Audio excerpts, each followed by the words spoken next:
There are many different ways you could go about responding to a missed workout. This is just one way you can go about it. Before we get into the actual procedure, just a couple of notes. One, that if you train consistently and you rarely ever miss workouts, then you could respond to a missed workout in basically any way as long as it's not going to lead to something where you get hurt and you're going to be fine long term. So really, this is important, but it's not really that important because if you are on point with your plan 95% of the time and you miss a workout occasionally, like I said, you can basically get away with anything as long as it doesn't lead to an injury and you're good. And the other thing is, this procedure is something that it should be like rare, or it's pretty rare that you have to follow this. So if you find yourself having to go through this process, this procedure consistently, then either A, I would adjust your training program to fit your life. So maybe if you're training 5 days per week, you go down to 4 days per week, or if you're training 4, you go down to 3 days per week. This way your plan matches your life and you don't have to constantly keep going through how to fix a missed workout or how to balance that out. Or analyze your life and see where you can create space to actually complete the plan. Basically, this is where you have more time to put into your health and fitness goals. So maybe you already are at training 3 days per week or something, and you're like, I really don't want to go down to 2. I want to stay at 3. I want to keep that volume in there. Then maybe see where you can create space to consistently be able to do that third workout. Okay, with that said, let's get into the actual procedure. Right here, we have just an example. So this is a person who is training, there's kind of like their weekly split. They're training 4 days per week, Monday, Tuesday, Thursday, Friday. And for the sake of this conversation, let's just say that like Wednesdays, Saturdays, and Sundays, like those rest days, those are fixed for them. So the way that their life is set up, they can't just do another, if they miss, like, for example, Friday's workout, they can't just do it on Saturday because it doesn't fit. That doesn't fit with their life. So for the sake of this conversation, let's just say that. So the first thing is okay, so let's say somebody misses workout 4. Let's say they missed that Friday workout. What should they do? So my recommendation is just picking up where you left off. So basically that would mean the following Monday you would do workout 4, then Tuesday you would do workout 1, Wednesday you do workout, Thursday you do workout 2, and Friday you do workout 3. So basically it would just push every workout back a day, which means if your training program was built for 8 weeks, it will now last for 8 weeks and like a couple of days. The other option, which is a question I get a lot, is like, let's say, for example, I did just do 3 workouts the first week, but for whatever reason, I did have the ability to do a 5th workout the second week. So I could like make up for that workout. So for example, let's say this person, again, they missed that Friday workout and they're like, okay, but the next week I could do Monday, Tuesday, Thursday, Friday, and Saturday. So I could technically make up for that. Should I do that? And my recommendation is in most cases, no. And we'll get into this, but it's basically all about managing like the work performed or the volume done and recovery. And so what can happen is if somebody does that, if they do try to pack in that 5th workout into the next week, what ends up happening is since the volume goes up by quite a bit, especially if they've added a bunch of like bigger compound exercises, it negatively impacts performance in the weeks that follow it. So that's why typically I say, no, just kind of pick up where you left off and just extend the whole training block an extra day. So let's say that you know a week in advance, because basically the first scenario was you had no notice. You basically woke up, you overslept Friday morning, you were supposed to work out before work, you overslept and you missed it, and so like, okay, now what do I do? And we just said, hey, just pick up where you left off next week, don't try to smash in that 5th workout, and just extend the whole training program like an extra couple of days. This one, it's like you know ahead of time. It's like, okay, I know a week before, let's say you find out the Friday before that you won't be able to train the following Friday. What should you do then? And before I get into that, I kind of want to show a quick side note.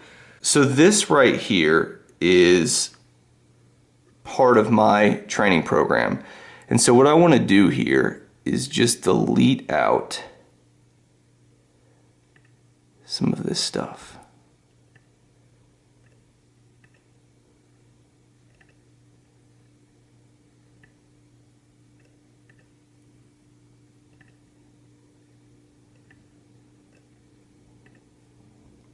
Okay. So the way that I view kind of my training is these are all the exercises that I need to do in 1 week. So I basically look at my training as a giant list of exercises that need to be completed within a 7-day period. What I've done ahead of time is taken that giant list and broken it apart into individual workouts to help maximize performance and recovery. I think it's important that I share kind of that mindset of how I view my training is like, okay, I see, like, I have all these individual workouts, but really for me it's a giant checklist that by the end of the 7 days I want to have checked off all those things. But like I said, I go ahead and pre-organize that stuff into individual workouts. Another reason I do that is also to minimize decisions that I have to make during the week. This way, if I work a long day, I then don't have to go to the gym and just be like, okay, well, what exercises do I want to do today? I kind of like to have that already set up. It's just a personal preference. So anyway, that to say, now going back into this second scenario about the person who finds out the week before that they won't be able to train Friday, that they'll only be able to do 3 workouts. So in this example, viewing all of your exercises, all of your volume in a week as a giant checklist, what the person could do is they could then take that giant checklist or take that Friday's workout and split that volume up among the other 3 workouts. This way, even though they're only training 3 days the next week, they're still doing all the volume that they would have done in 4 workouts, but they're doing it in 3 workouts. And they had the luxury of knowing ahead of time so they could plan for this. So that's one way to go about it. So that scenario, the person knew a week ahead of time. This next scenario, let's say the person doesn't find out until Wednesday night. So Wednesday night, they find out, okay, I'm not going to be able to train Friday. I'm only going to be able to train Thursday. What should I do? And in that case, what I would do is on Thursday, what I like to do is prioritize all of my compound exercises, all of my bigger exercises that work multiple muscle groups. So what I would do is look at Thursday's workout, look at Friday's workout, and because most likely for most people, they wouldn't just be able to take both of those two and smash them together and make one giant workout, because most likely it's going to be way too long. The quality of performance is going to be pretty negatively impacted. So typically, depending on how much volume the person's doing, that's not always going to be an option. So in this situation, I would look at both of those workouts. I would do the bigger compound exercises, so like the squats, the deadlifts, the bench, the overhead presses, the pull downs or the pull ups, the rows, all that big stuff that trains multiple muscle groups. And I would save all the little isolation stuff, like all the curls, the calf raises, the hamstring curls, the tricep extensions, the lateral raises, all the little stuff. I would focus on doing all the big stuff on Thursday. And then depending on how much energy and time I had after all the big stuff, then I might do some of those littler isolation exercises after the big ones. And the way I would choose those ones is just by priority. Like, which muscle groups are most important to me right now? Like, what are the muscle groups that I'm most trying to improve at this time? So let's say I had the option between like seated abductions, curls, and calf raises, and I only had enough energy and time for one of those things. I would think, okay, well, which muscle group, glutes, calves, or biceps, elbow flexors, am I trying to improve the most? And then I would do that exercise. So that's how I would do that. And then all of the littler stuff that I wasn't able to do, I would actually take that and add that to the next week's checklist. So again, I know this is it's a little bit confusing if you've never kind of viewed training this way. But again, Thursday and Friday's workout, you looked at those, you knocked out all the big exercises, so you had a handful of like these smaller exercises left that you didn't have time to get done. I would take those smaller exercises, add them to next week's checklist, and just kind of sprinkle those out at the end of the other 4 workouts. This way, by the end of the second week, you would have done all of the same volume, all of the same work that you would have done if you've never missed that 4th workout the first week. So the reason that's different than because in the first example I was like, okay, if you train 4 days a week and you miss one, just pick up where you left off, don't try to add in the 5th day. Here I'm saying, okay, it's cool to sprinkle in that little stuff. The difference is because it all comes back to managing work performed / volume and recovery.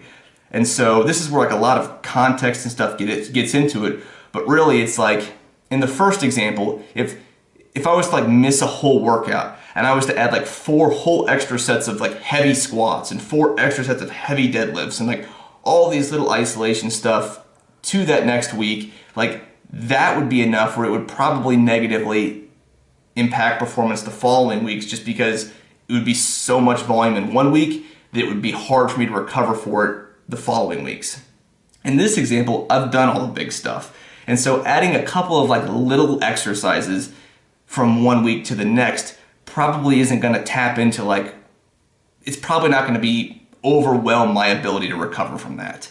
Like I'll probably be able to add some extra sets of calf raises and curls and lateral raises to that next week without it affecting the week after that, if that makes sense. So a couple of closing notes. I didn't want this video to be super long, so I didn't want to dive into like all of these different contexts and all the different ways you could handle all those little things. So basically, here's this procedure. So like when you are deciding, what is best for you to do when you miss a workout, kind of keep this procedure in mind, and also keep in mind that the whole idea is trying to balance the work performed with the volume and recovery, and basically asking yourself the question like, if I do X, like is that going to negatively impact performance the following weeks after that? Like if I take this volume and I add all of this volume to this next week, like is that then going to negatively impact the next three or 4 weeks after that? And the other thing, and the final thing I'll say, is that this is how I currently basically handle a missed workout. This is how I approach it, especially that last part I talked about, where when I know ahead of time, I'll try to do the big stuff and then I'll save that little stuff, add that to the following week, and I found that works pretty well. I really like that. And that's also what I teach my clients. But in the future, I may change how I approach this stuff. So I just want to give myself that flexibility in the future. But right now, yeah, this is what I do. This is what I teach. It works out really well, and I hope it's helpful for you.